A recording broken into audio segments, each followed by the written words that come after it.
Hello everyone. आज हम service marketing को कवर करने वाले हैं। आज के इस वीडियो लेक्चर में मार्केटिंग मैनेजमेंट का एक और बहुत ही क्रूशियल टॉपिक। अगर आप बिहार से हो, बिहार की किसी भी यूनिवर्सिटी से बीबीए, एमबीए, बीकॉम में हो और आपके सब्जेक्ट में मार्केटिंग है, सर्विस मार्केटिंग है, तो ये वीडियो आपके लिए बहुत हेल्पफुल होने वाली है। और यहाँ पे मैं मार्केटिंग मैनेजमेंट का जितना भी सब्जेक्ट है उसको मैंने कवर कर लिया है, सिलेबस को। अगर आप किसी और यूनिवर्सिटी से हो तो भी आपके लिए हेल्पफुल होने वाला है नोट्स प्रिपरेशन के लिए। So let's start. सर्विसेज की बात करें ना, मार्केटिंग और सर्विस ये एक थोड़ा चैलेंजिंग काम होता है। बिकॉज देखो, प्रोडक्ट का क्या है, प्रोडक्ट को आप एक्सपीरियंस कर सकते हो, आप अपने कंज्यूमर्स को प्रोडक्ट को दिखा के उसको बेच सकते हो। लेकिन सर्विसेज को एक्सपीरियंस करने के लिए कंज्यूमर्स को उसे खरीदना ही पड़ेगा, तभी वो एक्सपीरियंस कर पाएगा, है ना। तो इसको बेचना एक चैलेंज है कि कस्टमर को आप कैसे एक्सपीरियंस करवाओगे। कस्टमर को भी यहाँ पे खर्चा करना है, ट्राई करने के लिए भी एटलीस्ट, और आप भी चाहते हो कि कस्टमर सर्विस एक्सपीरियंस करे, तभी उनको पता चलेगा हमारी क्वालिटी कैसी है ना। तो सर्विसेज की जो मार्केटिंग होती है ना, सर्विसेज को बेचना, ये थोड़ा डिफरेंट होता है प्रोडक्ट मार्केटिंग से। इसीलिए इसका अलग से टॉपिक आपको पढ़ाया जाता है, हम इसे पढ़ते हैं। ये थोड़ा चैलेंजिंग हो जाता है ना, सर्विसेज को कंज्यूम करना या सर्विसेज को बेचना। सर्विसेज को आप स्टोर नहीं कर सकते हो प्रोडक्ट की जैसे। सर्विसेज को आप शेल्फ में सजा के नहीं दिखा सकते हो कि लोग आपको परचेज करेंगे उन चीज़ों को, ठीक है। तो ये कुछ चैलेंजेस हैं सर्विसेज के।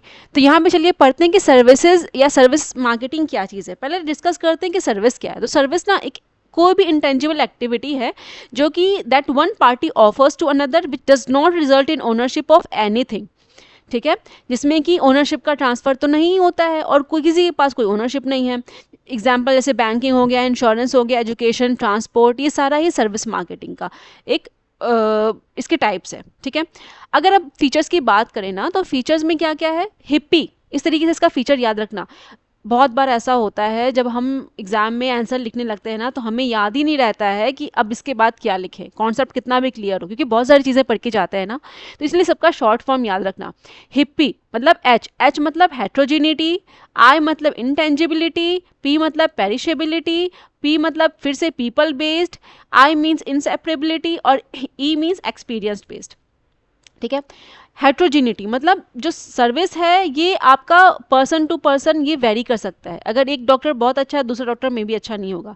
कैब ड्राइवर्स है तो कैब ड्राइवर का अलग अलग सर्विस होगी। ये पीपल टू पीपल आपका डिफर कर सकता है सर्विस क्वालिटी, ठीक है। इंटेंजिबिलिटी, सर्विस को आप टच नहीं कर सकते हो, जैसे हेल्थ चेकअप हो गया।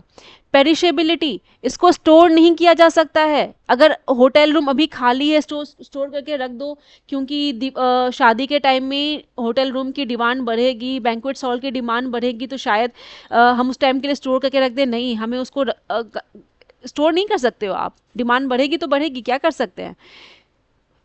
पीपल बेस्ड, जो आपका सर्विस है ना, यहाँ पे ह्यूमन इंटरेक्शन मेन चीज़ होता है। तो इसलिए ना सर्विस, इवन जो सर्विस ऑर्गेनाइजेशन भी होते हैं, वहाँ पे जो आपके ह्यूमन होते हैं ना, वहाँ पे ह्यूमन रिसोर्स अकाउंटिंग की जाती है, क्योंकि ह्यूमंस ही वहाँ का मेन एसेट होते हैं, ठीक है। फॉर एग्जाम्पल जो कस्टमर सपोर्ट है, पीपल बेस्ड है, वो कैसा पर्सन कैसे इंटरेक्ट करेगा लोगों से। इनसेपरेबिलिटी, प्रोडक्शन एंड कंजम्पशन, ये भी एक चैलेंज है। इसको चैलेंज भी समझ सकते हो, उसका फीचर भी समझ सकते हो। देखो, आप जब तक सर्विस के फीचर्स को नहीं समझोगे, आप नहीं समझोगे कि आपको इसको बेचना कैसे है, इसीलिए इसको फीचर्स को समझो। इनसेपरेबिलिटी, प्रोडक्ट्स का क्या था, अभी सामान आपने बेच दिया, कंज्यूमर घर गया, उसने कंज्यूम किया, उसको अच्छा लगा, बुरा लगा, अगली बार हो सकता है नहीं आएगा, इसके अलावा क्या ही नुकसान होगा आपका। लेकिन जो सर्विस के केस में क्या होता है, ऑन द स्पॉट वो आपका कंज्यूम कर रहा है, तो इसको आप जो प्रोडक्शन एंड कंजम्पशन होता है उसको, वो साथ ही होता है, उसको आप सेपरेट नहीं कर सकते हो। फॉर एग्जांपल हेयर कट की बात करें तो सर्विस मार्केटिंग होता है ना, वो एक्सपीरियंस बेस्ड भी होता है।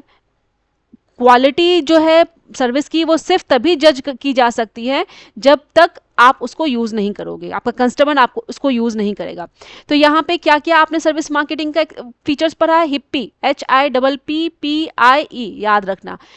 Heterogeneity, intangibility, perishability, people based, inseparability और एक्सपीरियंस बेस्ड। अब बात करते हैं सर्विस मार्केटिंग मिक्स क्या चीज़ होती है। सर्विस मार्केटिंग मिक्स ना ये डिफरेंट होती है फ्रॉम प्रोडक्ट मार्केटिंग, क्योंकि ये अगेन इंटेंजिबल है, स्टोर नहीं किया सकता है, इमीडिएट कंजम्पशन इसमें चाहिए होता है। ये उसके कुछ चैलेंजेस भी हैं। इसीलिए सर्विस मार्केटिंग को अपनी क्वालिटी पे बहुत ज़्यादा फोकस करना पड़ता है, अपने स्टाफ की ट्रेनिंग पे बहुत ज़्यादा फोकस करना पड़ता है। इसमें सिर्फ एक्सपीरियंस स्टाफ हो तभी आपका बिजनेस चल जाएगा, ताकि आपका जो कस्टमर है उसका एक्सपीरियंस अच्छा हो, बेस्ट एक्सपीरियंस हो। अब अगर सर्विस मार्केटिंग मिक्स की बात करें तो जैसे प्रोडक्ट में था, क्या क्या था, प्रोडक्ट में मतलब द कोर सर्विस, जो मेन सर्विस आप प्रोवाइड करोगे, जैसे कि ओला का जो कैब राइड है वो कैसा होगा, ठीक है, तो ये आपका प्रोडक्ट हो गया। प्राइस की बात करें, चार्ज क्या होगा, 200 फॉर हेयर कट, ठीक है, ये mix, service marketing mix. Place, delivery channels क्या क्या होंगे, कहाँ कहाँ पे ब्रांचेस है आपका, अगर बैंक्स की बात करें तो बैंक्स की ब्रांचेस कहाँ कहाँ पे है। प्लेस यूटिलिटी, अगर हम कैब्स की ही बात करें तो आपकी लोकेशन के नियर बाय एरिया में वो है या नहीं है, अगर नहीं है तो डेफिनेटली प्रॉब्लम है, डिले डिलीवरी होगा या डिले वो आपको पिकअप करने के लिए आएगा। प्रमोशन, अवेयरनेस, मेथड्स लोगों में क्या है, तो यहाँ पे ये 4 पीस ऑफ प्रोडक्ट के ये तो हैं ही, प्लस 3 पीस सर्विस मार्केटिंग में एक्स्ट्रा होते हैं। क्या क्या, पीपल, पीपल मतलब एम्प्लॉयज़, जैसे डॉक्टर हो गया, कस्टमर केयर हो गया, ये सारे। तो इसमें चैलेंज क्या है, इसमें जो आपके कस्टमर्स हैं ना उन पे बहुत ही पॉजिटिव इम्पैक्ट पड़ना सर्विस का बहुत ज़रूरी है। अगर उनका अच्छा एक्सपीरियंस होगा तभी वो आपके लिए लॉयल रहेंगे, दूसरों को आपके बारे में बताएंगे। ये एक चैलेंज है क्योंकि पीपल अच्छा होना बहुत ज़रूरी है। तो इसके लिए स्ट्रैटेजी आप क्या अडॉप्ट कर सकते हो, आपको सबसे पहले अपने जो वर्क फोर्सेस को स्किल करना होगा, highly skilled work force are required है, तो उनको काम पे जाने से पहले प्रॉपर ट्रेनिंग प्रोवाइड करो, ठीक है। प्रोसेस, प्रोसेस का मतलब कि जो आपका सर्विस है ना वो उसका प्रॉम्प्ट डिलीवरी कैसे होता है, तो स्टेप्स जो भी हैं, एक्टिविटीज़ जो है, उसका जो फ्लो है वो बहुत ही स्मूथ होना चाहिए। इसमें प्रोसेस में चैलेंज क्या रहता है, अगर सर्विस डिलीवरी में डिले हो गया है, थोड़ा भी अनक्लियर है, तो कस्टमर डिससेटिस्फाइड हो जाता है, कस्टमर डिससेटिस्फैक्शन वहाँ पे उसको फेस करना पड़ता है। इसकी स्ट्रेटजी क्या है, automate where possible, design clear user friendly setup, review feedback, लोगों से फीडबैक लो कि कहाँ पे क्या प्रॉब्लम आई है।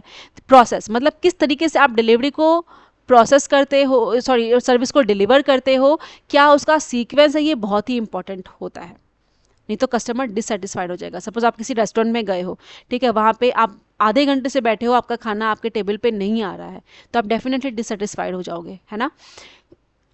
तो इसको स्ट्रैटेजी क्या है, इसको स्मूथ करने की, ऑटोमेट वेयर पॉसिबल। आप बहुत सारे मैगडीज वगैरह में जाओगे ना, जहाँ पे बल्क ऑर्डर होता है, पिज़्ज़ाज वगैरह, पिज़्ज़ा हट में या डोमिनोज में, वहाँ पे आप जाओ, खुद का पिज़्ज़ा खुद लो, ताकि आप एक्सपेक्टेशन ही हाई ना रखो। सर्विस में ना एक बहुत ही ये चीज़ याद रखना, सर्विस में एक चीज़ होती है, वो होती है एक्सपेक्टेशन, कस्टमर की एक्सपेक्टेशन और एक्चुअल एक्सपीरियंस उसका क्या रहा है, इन दोनों में अगर डिफरेंस आ जाए तो कस्टमर वहां पे हो गया आपका डिससेटिस्फाइड। सर्विस के केस में ऐसा होता है मोस्टली, क्योंकि कस्टमर आपके अगर सर्विस से ज़्यादा एक्सपेक्टेशन रख रहा है और एक्चुअल वैसा नहीं है तो वो तुरंत डिससेटिस्फाइड हो जाएगा।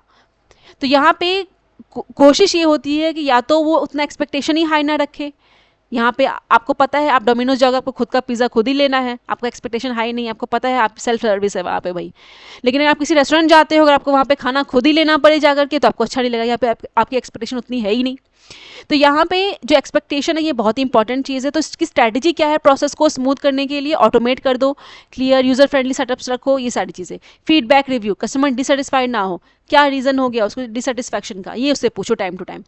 फिजिकल एविडेंस क्या चीज़ है, फिजिकल एविडेंस मतलब एम्बियंस। देखो प्रोडक्ट क्या है, प्रोडक्ट को आप बेच सकते हो, कस्टमर्स को टच करके फील करके उसको परचेज करता है, लेकिन सर्विस को एक्सपीरियंस जब तक कस्टमर करेगा नहीं उसको मज़ा नहीं आएगा, है ना। इसके लिए आप फिजिकल एविडेंस अच्छा प्रोवाइड करो। आप सैलून जाते होगे या आप किसी यूनिवर्सिटी किसी कॉलेज में जाते होगे, वहाँ पे जो वहाँ का रिसेप्शन एरिया होता होगा, ये बहुत ही अच्छा बना के रखते हैं, बहुत ही सुंदर सा सजा के इसको रखते हैं। द रीज़न आपको देख के ही लगेगा, वहाँ पे आसपास बहुत सारे सर्टिफिकेट्स लगा के रखेंगे कि हम यहाँ से सर्टिफाइड है, हम यहाँ से सर्टिफाइड है।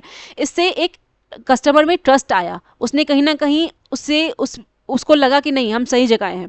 सो these are the tangible parts of a service that helps customer to जज इट्स क्वालिटी। अब इसमें चैलेंज क्या है, चैलेंज ये है कि जो आपका फर्स्ट इंप्रेशन है ना वो आपका लास्ट इंप्रेशन हो सकता है। अब इससे कैसे हैंडल किया जाए, स्ट्रैटेजी ये रखो कि वहाँ पे हाइजीन में इन्वेस्ट करो, क्लीन एम्बियंस होना चाहिए, ensure credibility by certificates and ratings. Credibility आप इंश्योर करो कि भाई हम बहुत अच्छे हैं। ये कैसे होगा? सर्टिफिकेट्स वगैरह होती हैं, रेटिंग्स, लोगों ने क्या रिव्यूज़ दिया है आपको, इसके थ्रू ये इंश्योर होता है। फिजिकल एविडेंस, लोगों में एक तसल्ली आती है कि भाई सही जगह है। तो यहाँ पे 7 C's और 7 P's हैं आपके किसके? सर्विस मार्केटिंग के। ठीक है, जो सक्सेसफुल मार्केटिंग ऑफ सर्विस होता है ये आपके किस पे डिपेंड करता है? फोकस ऑन कस्टमर एक्सपीरियंस, मतलब जो कस्टमर का जो एक्सपीरियंस है उस पर फोकस करो। फ्री वाईफाई दो, वेटिंग अगर उसको वेटिंग करना ही पड़ रहा है तो फ्री वाईफाई दे दो। ट्रेन करो एम्प्लॉयज़ को कि एम्पैथी हो उनमें, yes sir what is your problem, अच्छे से बात करें, फास्ट अच्छे से डिलीवरी करें सर्विस को। फीडबैक सिस्टम अच्छा रखो, लोगों से आप पूछो time to time. Service guarantee दो, अगर आपका टाइमली डिलीवर नहीं हुआ सर्विस, पिज़्ज़ा वाले ने कहते हैं ना कि अगर आपका इतने मिनट में नहीं आया तो हम आपको फ्री ऑर्डर दे देंगे। तो सर्विस गारंटी के बाद लोगों में एक ये इंश्योरिटी आती है कि भाई अच्छा ही होगा। और डिजिटल चैनल्स को यूज़ करो काम को और थोड़ा स्मूथ करने के लिए। ठीक है, तो ये सारे थोड़े प्रैक्टिकल अप्रोच है, इसको इंक्लूड ज़रूर करना अपने नोट्स में। सर्विस क्वालिटी की बात करें ना, service quality again one of the most crucial topic. Service quality का मतलब होता है how well a service meets और एक्सीड्स कस्टमर एक्सपेक्टेशन।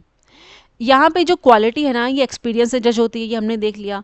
और एक्सपीरियंस और एक्सपेक्टेशन हम क्या रखते हैं, ये बहुत इंपॉर्टेंट चीज़ है। गुड सर्विस क्वालिटी का मतलब ये होता है कि doing the right thing the right way, and वो भी बार बार। अगर आप किसी रेस्टोरेंट गए हो, वहाँ पे आपको फर्स्ट टाइम में बहुत मज़ा आया, बहुत अच्छा एक्सपीरियंस आपका रहा, तो आप उसको एक्सीलेंट सर्विस आपका कहा जाएगा। लेकिन आप नेक्स्ट टाइम गए हो, आपको वहाँ पे थोड़ा डिले हो गया सर्विस मिलने में, तो यहाँ पे आप तुरंत कस्टमर में डिससेटिस्फैक्शन हो जाता है। तो एवरी टाइम उसको मेंटेन करना पड़ता है, क्योंकि आपका कस्टमर आपको हर टाइम जज करेगा। जो सर्विस क्वालिटी का इंपॉर्टेंस है वो क्या क्या है? तो पहला तो ये है कि कस्टमर ट्रस्ट आप जीत सकोगे। कस्टमर आपके लिए लॉयल रहेगा, आपके साथ हमेशा आप ही के पास आएगा, दूसरों को बताएगा। आपके कस्टमर आपका खुद ही ब्रांडिंग करेगा आपके लिए। पॉजिटिव वर्ड ऑफ माउथ होगा एंड रिव्यूज़ देगा वो। फिर आपका हायर कस्टमर रिटेंशन होगा, आपका कस्टमर कहीं नहीं जाएगा। जो ओल्ड कस्टमर है, न्यू तो आएंगे ही, पुराने कहीं नहीं जाएंगे। यूजुअली ये देखा जाता है कि it is easier to sustain या to maintain the older customer rather than attracting new customers। ये थोड़ा कॉस्टली हो जाता है नए कस्टमर्स को बार बार लेके आना। तो कोशिश ये की जाती है जो आपका ओल्डर कस्टमर है ना वो कम से कम आपके पास बना रहे हैं, नया तो हम लाते ही रहेंगे। गिव कॉम्पिटिटिव एडवांटेजेस, जितना अच्छा सर्विस क्वालिटी आपका होगा जो आपका एडवांटेज है वो ज़्यादा होगा। तो अब ये जो हायर सर्विस क्वालिटी है इसको इंश्योर कैसे किया जाए, इसके लिए क्या स्ट्रैटेजीज है? इसके लिए स्ट्रैटेजी है rater, RATER, rater. reliability, assurance, tangibility, empathy on and responsiveness। ठीक है, रिलायबिलिटी की बात करें तो जो भी सर्विस है ना उसको एक्यूरेटली परफॉर्म करो, जैसा प्रॉमिस किया है वैसे ही डिलीवर करो। जैसे कि फॉर एग्जांपल डॉक्टर्स टाइम से अवेलेबल हैं, ये रिलायबिलिटी है। हम जा रहे हैं, अरे पता ही है डॉक्टर तो होंगे ही। एश्योरेंस, एम्प्लॉयज़ को ये एश्योर करो कि जो भी हमारे पास नॉलेज है, जो बेसिकली उसे ट्रस्ट बिल्ड हो। एश्योरेंस दो, इससे आपकी सर्विस क्वालिटी मेंटेन होगी। अगर डॉक्टर्स अपने एम्प्लॉय को कॉन्फिडेंटली ट्रीटमेंट एक्सप्लेन करे तो अच्छा लगता है, पेशेंट्स को लगेगा कि नहीं डॉक्टर को नॉलेज है। तो एश्योरेंस होना चाहिए। रिलायबिलिटी, आप रिलाई कर सको, एश्योरेंस मिलना चाहिए। टेंजिबल्स मतलब फिजिकल इक्विपमेंट जिसको आप टच करते हो ना वो अच्छा होना चाहिए। एम्बियंस अच्छा होना चाहिए सर्विस क्वालिटी को मेंटेन करने के लिए। एम्पैथी मतलब पर्सनल अटेंशन एंड केयर मिलना चाहिए। आप रेस्टोरेंट जाते हो, आके बिल रख दिया, अच्छा नहीं लगेगा, yes sir this is your bill, बात करें अच्छा लगेगा, तो एम्पैथी होनी चाहिए। रिस्पॉन्सिवनेस मतलब हेल्प करो। अगर कोई भी आफ्टर सेल सर्विस जो होता है ना, अगर कस्टमर को कोई भी इशू है तो उसको तुरंत ही रिजॉल्व करने की कोशिश करो। रिस्पॉन्सिवनेस रखो अपने यहाँ पे, आप तभी सर्विस क्वालिटी आपकी मेंटेन हो पाएगी। ठीक है, अगर यहाँ पे कुछ भी रह गया हो तो प्लीज़ नीचे कमेंट कर देना। आप बस क्वेश्चन ये है कि आपको नीचे कमेंट करना है कि ये जो 7 C's है ना वो किसने दिया था, या फिर सॉरी 7 P सर्विस क्वालिटी की जो 7 मिक्स है ना वो नीचे कमेंट कर देना किसने दिया था। ठीक है, thank you so much for watching.